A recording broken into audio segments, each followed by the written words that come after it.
yow da ngaa dof ko la lan moo dal yow da nga may ndey fondo wala lan la kon yow sa mag moo la gënal Bamba yow li ma la mënal sa mag mënal na la ko lan moo tax mu joxañ la koy topp ay baaramam bul may amul loo ma expliqué yow sa mag bi amul benn njëriñ yéen yoroo leen dara man maa leen di dimbale defal naa demoon li ma bëgg man loolu moom lay def day taxaw def li ma bëgg ba pare yow ay kan wala man ak kii kan ngay dégg yow dafa sama baaraam waaw damay waar wala lan ay wali yow da ngaa dof ko la lan moo dal yow da nga may ndey fondo wala lan la kon yow sa mag moo la gënal Bamba yow li ma la mënal sa mag mënal na la ko lan moo tax mu joxañ la koy topp ay baaramam bul may amul loo ma expliqué defal ndànk mbool la loolu bu amatee dëggalu ma bàyyi sama loxo loolu bu amatee man ak yow sama diggante yow fii la yem demal seen kër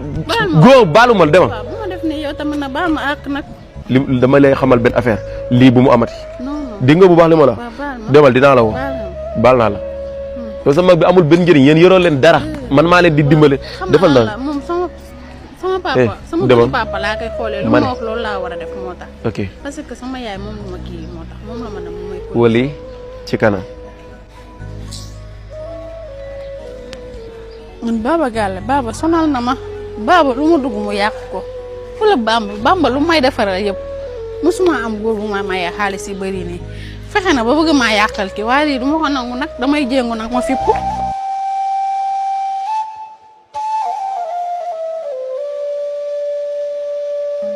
sama copain boobu ñu naan Baba waaw ñoo daa ñëwoon kër gi sama yaay ko rafal dafa man Baba rek laa bi ndeysaan wàllu te yow rek tamit yaa mën a wax ak sama yaay mu dégg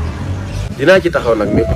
dama bëgg a xam benn affaire yow mu xale bu ndaw nga kañ nga fi màgg ba nga naan da ngay bëggante ba naan sama yaay bëgg na kii wala bëggul kii li ma gën a neex daal mooy nga indi ko mu ñëw kër ga ma xool ko ci bët parce que man maay góor maay xam góor ñu baax ñi ak góor ñu baaxul ñi parce que def naa lépp te génn naa fépp xam naa lépp indi ko ba kër ga man dinaa xam man façon góor moom sànq ñëwoon na kër ga sax ba ma wax ko dinaa la ko présenté loolu moom amul beneen problème yow sama rakk nga loo bëgg dinaa ci taxaw parce que rakk bu ji jox ko cër nga man dinaa waxtaan ak suma yaay mais en tout cas fi ngay dem nii bul guddee de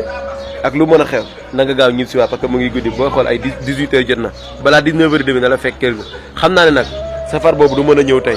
waaye bu subaa ak jàmm incha allah na nga ko indi ba kër ga man dinaa ko xoolal sama bopp du noonu. baax na waaw ci kanam ñu dégg. maa ngi ñëw dem waaw d'accord waaw.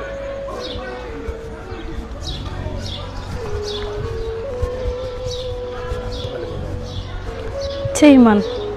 Bamba mi su ma jumbaluwul fan laa jëm